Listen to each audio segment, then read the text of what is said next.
नमस्ते दोस्तों, जय श्री कृष्णा, जय श्री हरि। आज मैं आपको अधिक मास के 11वें दिन का अध्याय और कहानी दोनों सुनाने जा रही हूँ। क्या आप जानते हैं अधिक मास के 11वें दिन की पूजा का फल 2 गुना मिलता है? क्या भगवान सिर्फ अमीरों की सुनते हैं? आज मैं बताऊंगी अधिक मास की सबसे प्यारी कहानी, एक छोटे से लड़के और भगवान विष्णु की। एक फूल से किसी की ज़िंदगी कैसे बदल गई। चलो जानते हैं अधिक मास के 11वें दिन का चमत्कार। 11वें दिन फूल से चमत्कार कैसे हो गया, ये आपको इस माधव की कहानी से सुनाती हूँ। कहानी शुरू करने से पहले जिसने मेरे चैनल को सब्सक्राइब नहीं किया है, प्लीज़ सब्सक्राइब कर लीजिए। ये कथा भगवान विष्णु और एक गरीब भक्त की है। अधिक मास को पुरुषोत्तम मास भी कहते हैं, जो भगवान विष्णु को बहुत प्रिय है। बहुत समय पहले की बात है, अधिक मास चल रहा था। एक छोटे से गांव में माधव नाम का गरीब लड़का अपनी माँ के साथ रहता था। घर में खाने को मुश्किल से कुछ भी नहीं था। माधव की माँ ने बताया, बेटा, ये अधिक मास भगवान विष्णु का महीना है। इस महीने में सच्चे मन से की गई सेवा पूजा 2 गुना फल मिलता है। माधव ने ठान लिया। वो रोज़ सुबह उठता, नदी में नहाता, बगीचे में सबसे सुंदर फूल तोड़ता और गांव में छोटे से विष्णु मंदिर में चढ़ा आता। उसके पास दिया भोग के लिए कुछ भी नहीं था, बस सच्चा मन था। ऐसे ही 10 दिन बीत गए। 11वें दिन जब माधव फूल चढ़ाकर आंखें बंद करके प्रार्थना कर रहा था, मंदिर में तेज रोशनी फैल गई।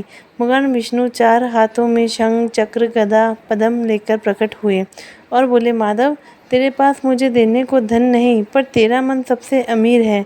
तेरी निस्वार्थ भक्ति से मैं प्रसन्न हूँ। मांग, क्या मांगता है? माधव ने हाथ जोड़कर कहा, भगवान, मुझे कुछ नहीं चाहिए, बस मेरी माँ कभी भूखी न सोए।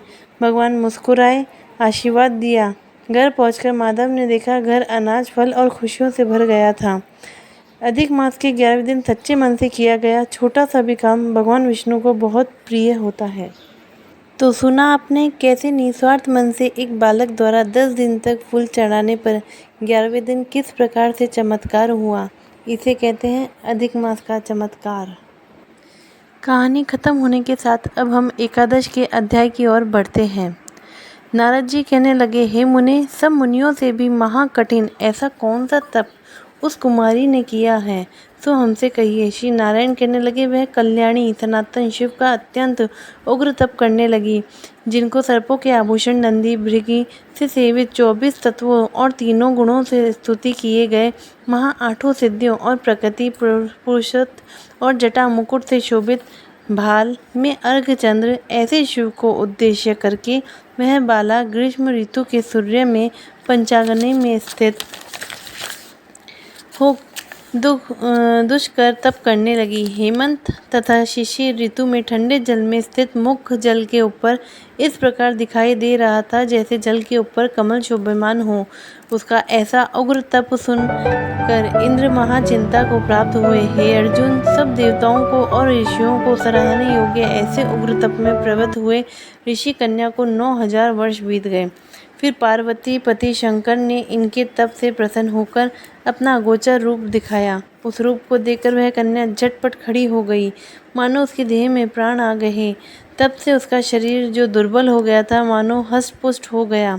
उस बाला ने नम्र होकर श्री शंकर को नमस्कार किया और विश्व वंदित श्री शिव का मनोसोपचार से पूजन किया और उसकी स्तुति करने लगी। हे राजन, जब उस मेधावी ऋषि की तपस्विनी श्री शंकर भगवान की स्तुति करके शांत हो गई, तब महा उग्र तप से उसका किया हुआ स्तोत्र सुनकर प्रसन्न मुख वाले श्री सदाशिव बोले, हे तपस्विनी, तेरा कल्याण हो, मनवांचित वर मांग। महा आनंद में मग्न कुमारी ऐसा सुनकर प्रसन्न हुई। शिवजी से यह वचन बोली, हे दीनानाथ, यदि आप मुझ पर प्रसन्न हो तो मुझको पति दीजिए। ऐसा ही वह 5 बार कहकर शांत हो गई।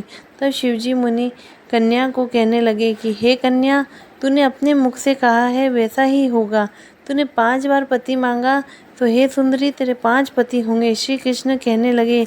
शिवजी के ऐसे अनीति प्रिय वचन सुनकर बाला बोली, हे सदाशिव, एक स्त्री के एक ही पति हो सकता है, कभी भी स्त्री 5 पति वाली न देखी न सुनी। एक पुरुष के 5 स्त्री हो सकती हैं, 5 पतियों के एक स्त्री नहीं।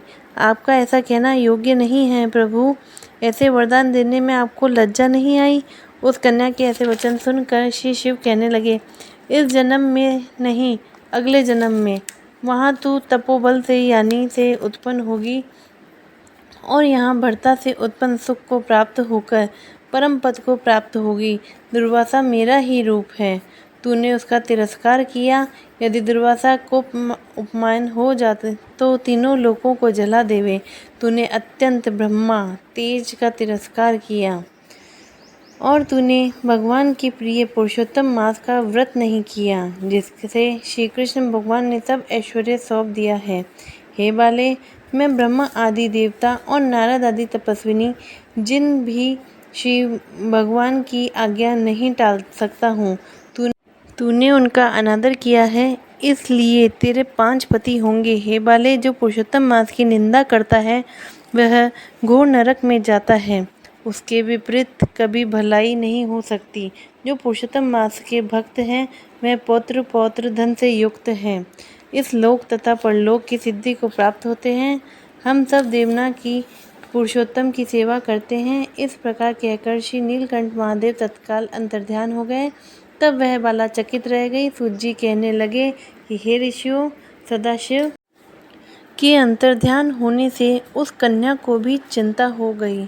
इसी के साथ 11वां अध्याय भी समाप्त होता है। जय श्री कृष्णा, राधे राधे। प्लीज़ मेरे चैनल को सब्सक्राइब करें, लाइक करें एंड शेयर करें।